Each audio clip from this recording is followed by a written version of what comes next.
Jadi istighfar itu sesuatu yang sangat luar biasa.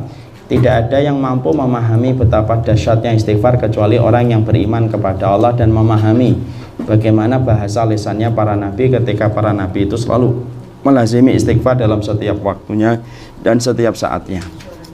Sehingga tidak perlu menunggu dosa baru kita beristighfar, karena istighfar itu identitas orang yang beriman. Taubat itu identitas mereka yang berdosa ketika mereka menyesal, tetapi istighfar itu tidak perlu menunggu dosa. Maka kita beristighfar supaya yang sempit itu dilapangkan, supaya yang jauh itu menjadi dekat ketika kita memperbanyak istighfar kita kepada Allah. Mungkin masih ingat kisah nyata yang saya sampaikan. Ada seorang dokter dari Mesir itu tiba-tiba didaulat menjadi pembicara di satu seminar di sebuah wilayah yang cukup jauh dari Kairo. Maka timnya itu sudah merencanakan beliau untuk naik pesawat. Dan ketika beliau akan naik pesawat, tiba-tiba cuaca kurang mendukung. Akhirnya pesawat itu delay dalam batas waktu yang tidak mampu ditentukan. Timnya langsung berpindah kepada planning B, yaitu mendatangi kota itu dengan mobil. Dipersiapkan mobil yang terbaik. Mulailah sang dokter memulai perjalanan ke kota yang akan beliau mengadakan satu seminar. Tiba-tiba mobil tersebut macet, mogok di satu tempat, di mana mogoknya mobil sang dokter itu tidak jauh dari satu rumah yang ada di pinggir jalan.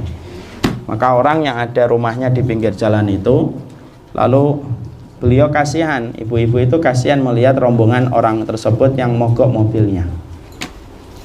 Lalu kemudian akhirnya sang dokter itu dipersilakan oleh sang ibu untuk memanfaatkan apa yang ada di dalam rumah itu apabila ingin memakai kamar mandi.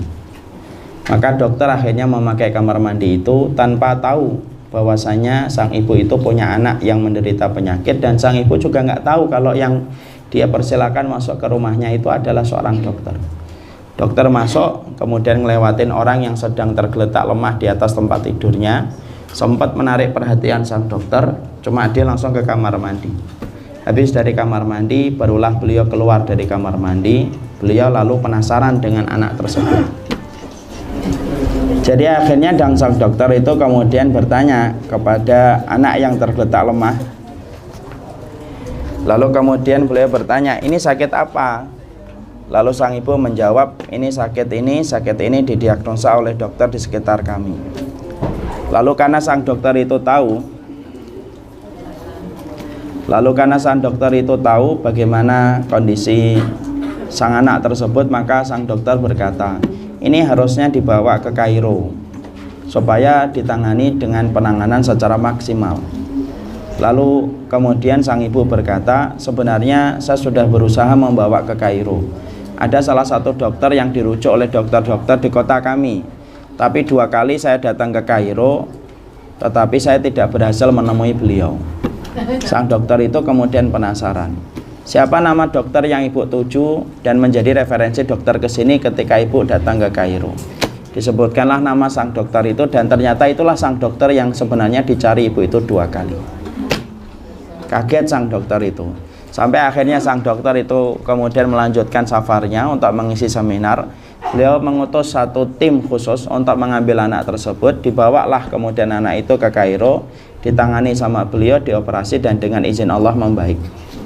Sang dokter itu setelah operasi, beliau itu berpikir keras, ini amalan ibu ini apa ya, sampai bisa menjadikan pesawat saya itu gagal untuk take off dan kemudian delay dengan batas waktu yang tidak mampu ditentukan, dan bisa menjadikan mobil saya mogok tepat di depan rumahnya, padahal tidak ada yang bisa melakukan itu semuanya kecuali pasti karena Allah yang mengaturnya.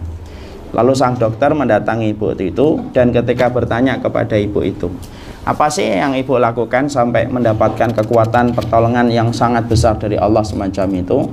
Maka sang ibu itu mengatakan, saya tidak punya amalan apa-apa sang dokter, kecuali satu amalan yang sering saya lakukan.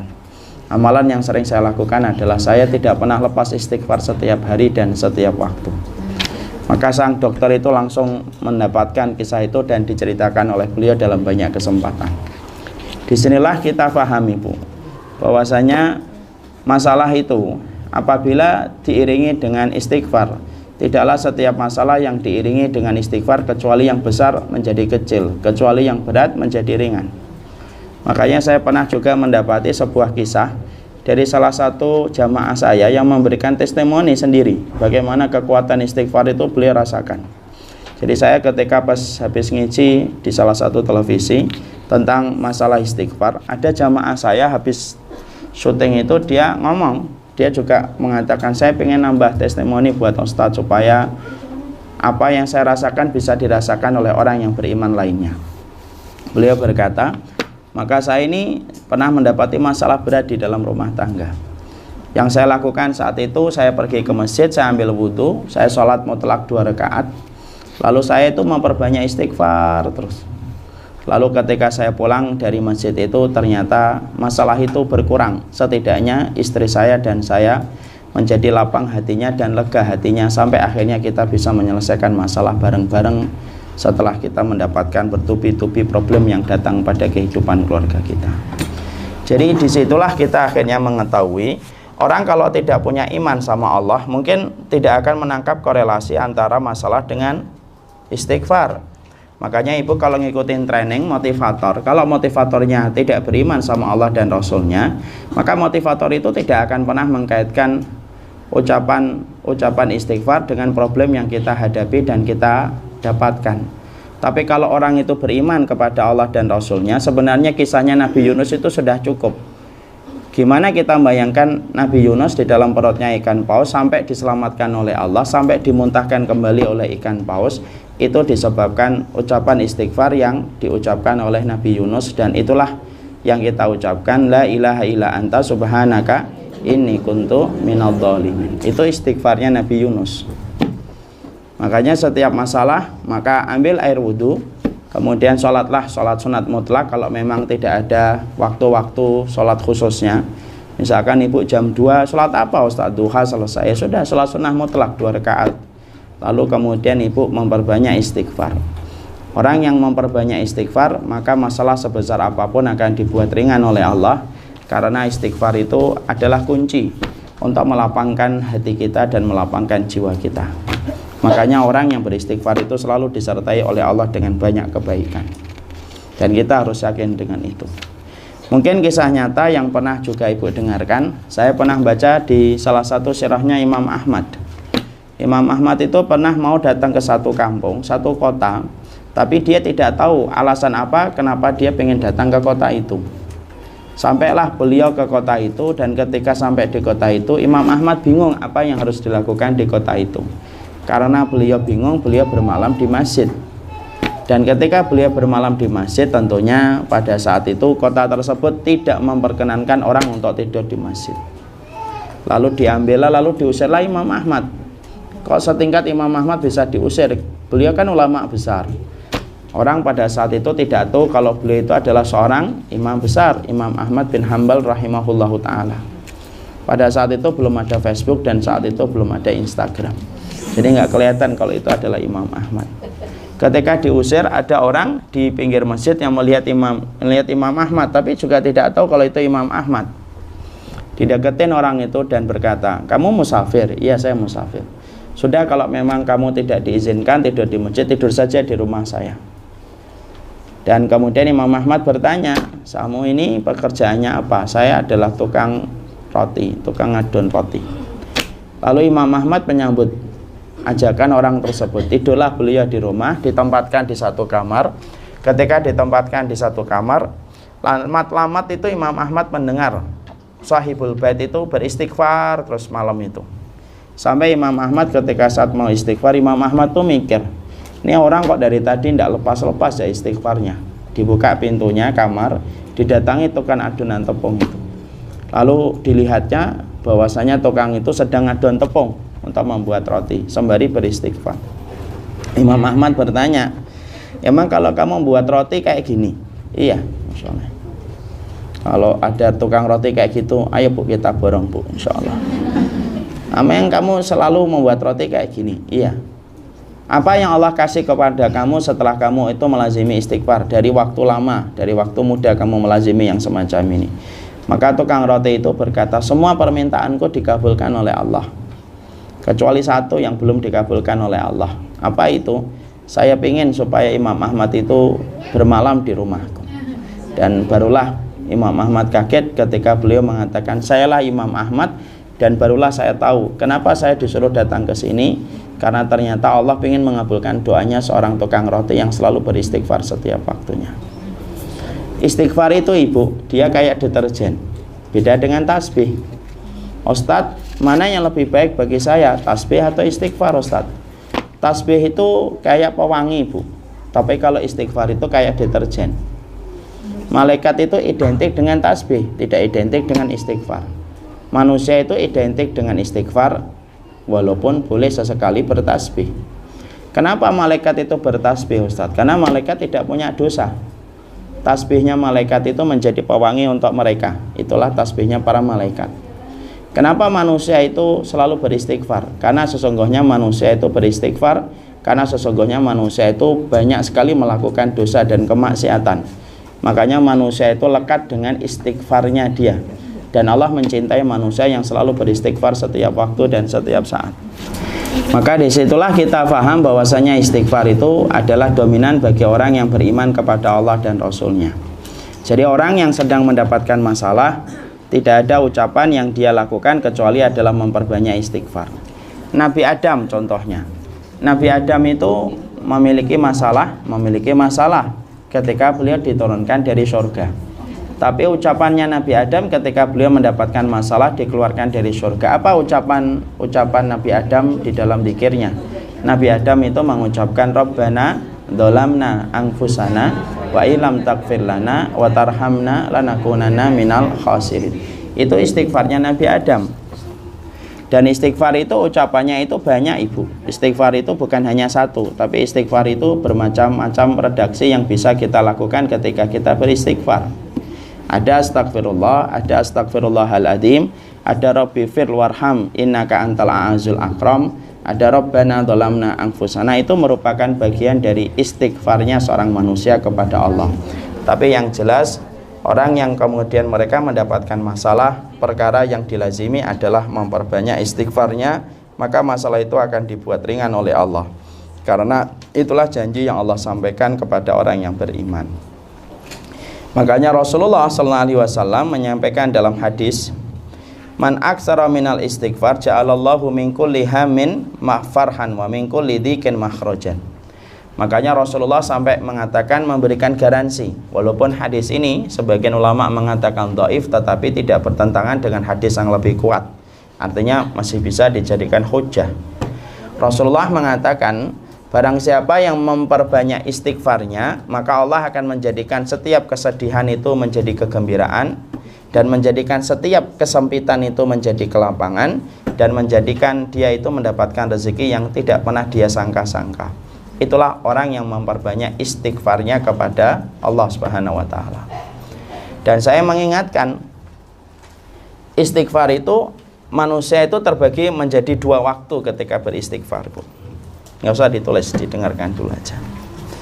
Ada orang yang selalu istighfar itu di waktu lapang dan di waktu sempit. Inilah istighfar yang paling sangat-sangat Allah cintai. Istighfar yang diucapkan di waktu lapang dan di waktu sempit. Itu kelompok yang pertama. Ada kelompok yang kedua, orang yang selalu beristighfar itu hanya pada waktu sempit saja. Kalau ibu saya termasuk orang yang beristighfar itu di waktu sempit, kalau tiba-tiba kita sudah beristighfar kok tidak mendapatkan solusi, dada kita masih sempit, karena mungkin kita tidak termasuk pada kelompok yang pertama, tapi masuknya pada kelompok yang kedua. Orang yang tidak kenal Allah ketika lapang, biasanya Allah tidak mengenal dia dengan masalahnya di waktu sempit. Karena hadisnya jelas, Rasulullah bersabda, ta'arraf ilallahi firraha ya'rifka fi syiddah. Kenalilah Allah di waktu lapangmu, maka Allah akan mengenali kamu di waktu sempitmu. Dan orang yang beristighfar itu, para ulama mengatakan ada dua tipenya manusia yang istighfar itu. Ada orang yang istighfar di waktu lapang dan sempit. Orang yang pertama ini berkesempatan besar ditolong oleh Allah ketika dia melewati masalah di waktu sempitnya. Kenapa? Karena didapatkan istighfarnya itu di waktu lapang. Nabi Yunus yang saya sampaikan tadi, Nabi Yunus itu tipe yang pertama, bukan tipe yang kedua, Bu. Jangan kita memiliki anggapan dan persepsi Nabi Yunus baru istighfarnya itu ketika di dalam perutnya ikan paus. Salah. Nabi Yunus itu punya satu tempat yang beliau sering jadikan tempat itu beristighfar. Sampai-sampai malaikat saja kenal istighfarnya Nabi Yunus. Sampai malaikat itu berkata, sesungguhnya Yunus itu selalu beristighfar di tempat ini. Makanya ketika Yunus di dalam perutnya ikan paus, maka beliau tetap melanjutkan kebiasaannya yang beristighfar itu, walaupun di dalam tempat yang berbeda. Makanya sampai malaikat dalam hadis riwayat Tirmidzi, malaikat itu sampai berkata, ya Allah, kami kenali suara ini. Jadi maaf ya Ibu, kalau kita beribadah itu malaikat itu mengenali siapa di antara manusia yang beribadah. Malaikat itu berkata, kami kenali suara ini, tapi suara ini yang aneh itu dia istighfarnya dan zikirnya bukan di tempat biasa, pada tempat yang kami tidak ketahui. Jadi malaikat itu tidak tahu semuanya perkara itu, enggak. Dan kami tidak tahu di mana dia beristighfar, tapi suaranya ini kami kenal. Maka Allah kemudian menjawab dalam hadis riwayat Tirmidzi, itu adalah suara zikirnya Yunus yang pindah tempatnya dari tempat biasanya karena dia sekarang berada di dalam perutnya ikan paus. Jadi Allah itu nolong Nabi Yunus itu karena ya Nabi Yunus itu tipe orang yang beristighfar di waktu lapang dan di waktu sempit. Makanya Allah kemudian mengenali Nabi Yunus di waktu sempitnya ketika Nabi Yunus mengenal Allah di waktu lapangnya. Ada tipe yang kedua, ada tipe orang yang baru beristighfar ketika sempit.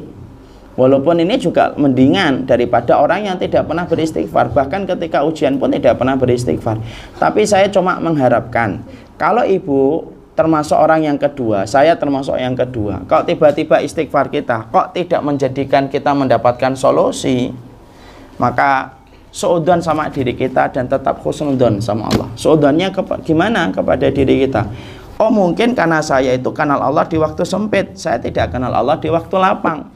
Makanya Allah nguji saya ini, sampai Allah belum memberikan kelapangan dalam hidup saya, karena Allah tidak melihat saya mengingatnya ketika di waktu lapang. Karena banyak manusia, kemungkinan besar ketika dia sudah memperbanyak istighfar, tapi ternyata kok dia tidak mendapatkan solusi, maka bisa jadi yang disalahkan itu Allah, yang digugat itu takdirnya. Katanya istighfar menjadikan yang sempit lapang. Mana saya tetap gini-gini aja, masalah saya tidak kelar-kelar. Nah, itu jawabannya adalah mungkin kamu mengingat Allah di waktu sempit, tetapi tidak pernah mengingat Allah di waktu lapang. Nah, istighfar itu ada batasan nominalnya, Ustadz. Tidak ada batasan nominalnya. Yaitu adalah kita diperintahkan dzikran katsira, diperintahkan yang banyak.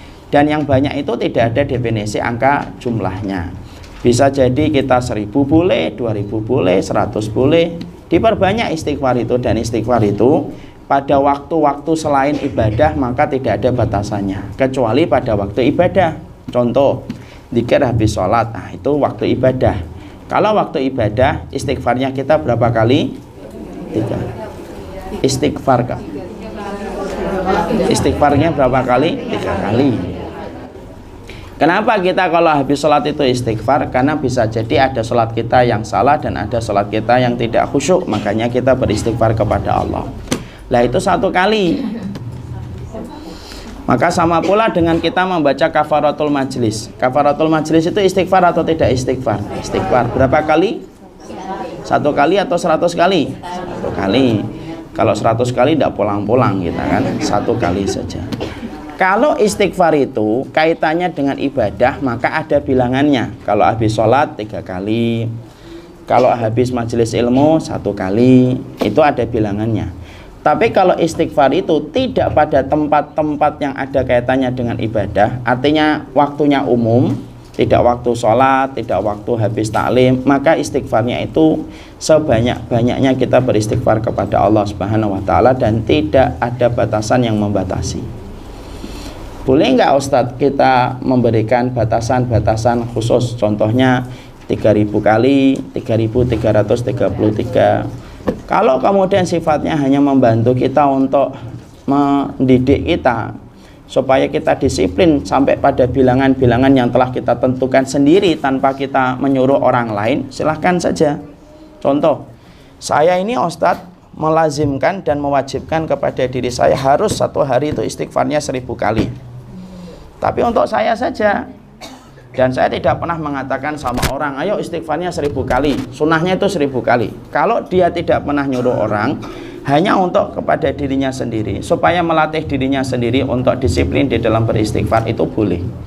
Tapi kalau dia melazimi satu bilangan tertentu, di mana ketika bilangan itu dia tentukan, lalu kemudian dia mewajibkan itu kepada orang lain, lalu orang lain itu tidak mencapai jumlah yang dia tentukan, lalu dia salahkan, nah itu yang tidak boleh.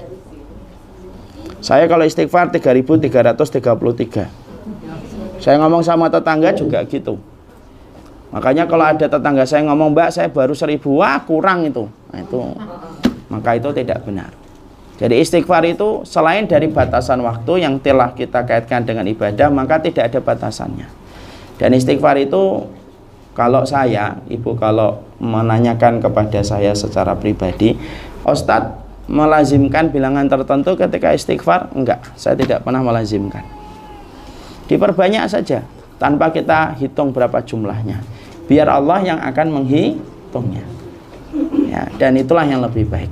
Pakai alat atau tidak pakai alat? Saya lebih memilih tidak pakai alat ketika beristighfar kepada Allah. Kenapa? Karena anggota tubuh yang kita pakai ketika kita beristighfar, maka itulah anggota tubuh yang kelak akan memberikan kesaksian kepada Allah atas apa yang kita lakukan bersama anggota tubuh yang kita kondisikan anggota tubuh itu untuk beribadah kepada Allah. Dan itu yang kita harus mengerti. Itulah yang disebut dengan istighfar.